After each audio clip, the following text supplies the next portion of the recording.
Hi guys, so Aso motor.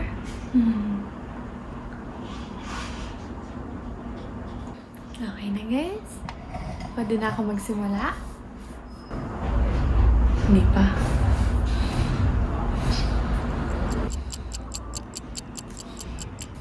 Okay, I think pwede na.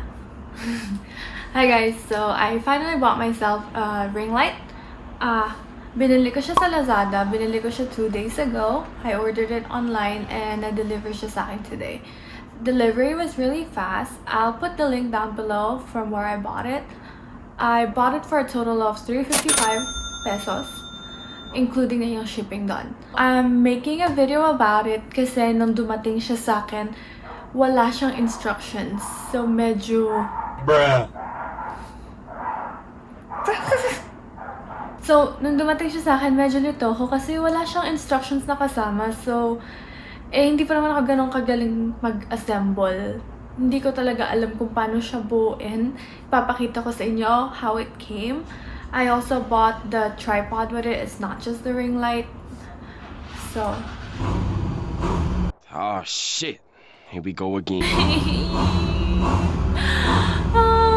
Sige. Harurit pa.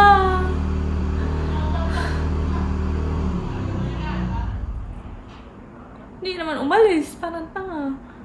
Anyways. So, binili ko siya kasama na yung tripod. It's a tripod and the ring light. It's a bulb type. Tapos, meron siyang 3 modes ng kulay of the light.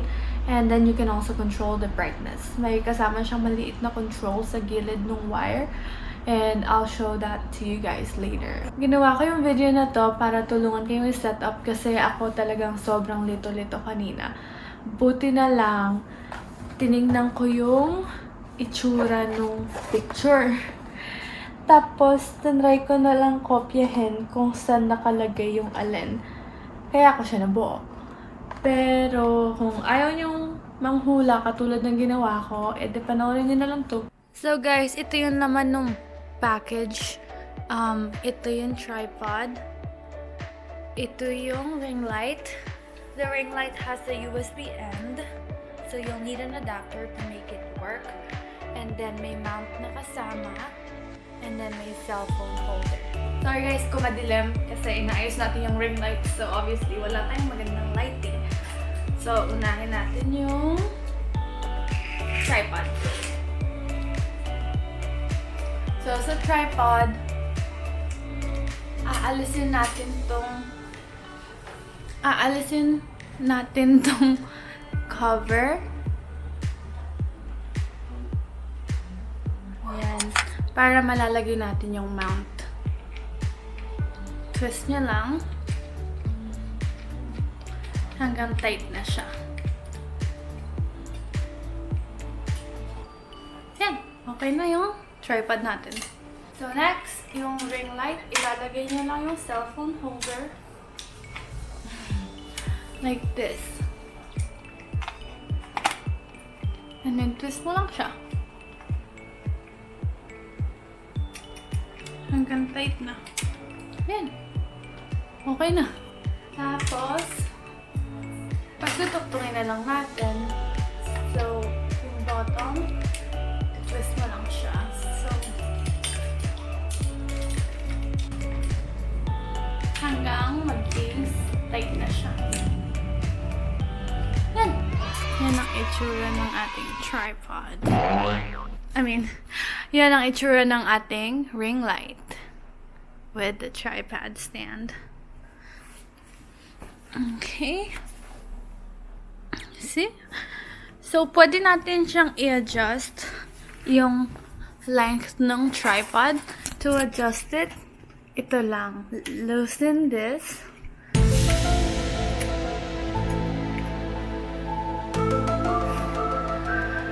So, pwede natin kunwari ulitin ko kasi ang bobo moment. Okay.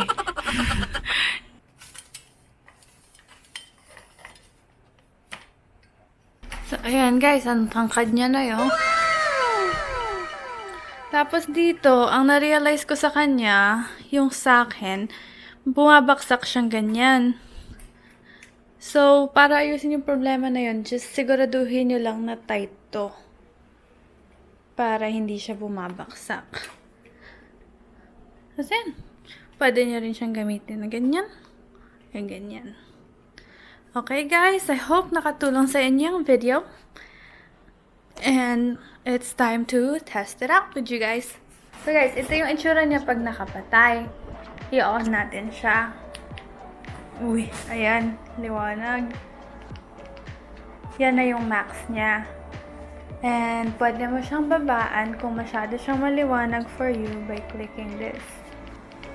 And then yan yung pinakamababa niyang light. Okay? Gawin natin pinakamataas ulit. Yan. Tapos may iba-ibang kulay siya. There's this color. There's a yellow light. And then may blue light din tayo. So, kayo, kung anong trip nyo, pwede nyong gawin. Yan. I personally like the white one and the blue one. Hindi ako big fan ng yellow. It works really well. As you can tell, sobrang naiiba yung lighting mo. Sobrang gumaganda yung quality, lalo ng videos and pictures kung gusto nyo mag-selfie, ganyan. Yeah. So, yan. Ganyan yung itsura niya pag naka-set up. Okay. Ayan, may ring light na din siya. Wow naman. Pwede na tayong umaraw pareho. Diba? Sana nakatulong sa inyo yung video na to. Napadali yung buhay nyo kahit papano. Nakasave kayo ng onting oras. Kaysa nanghuhula tayo. Kung nakatulong sa inyo yung video na to, don't forget to hit the like button. And kung interesado kayong makakita pa ng ibang videos that I will be uploading in the future, don't forget to hit the subscribe button as well down below. So that's all I have for you guys today. I hope you enjoyed this video and I'll see you guys next time. Peace out!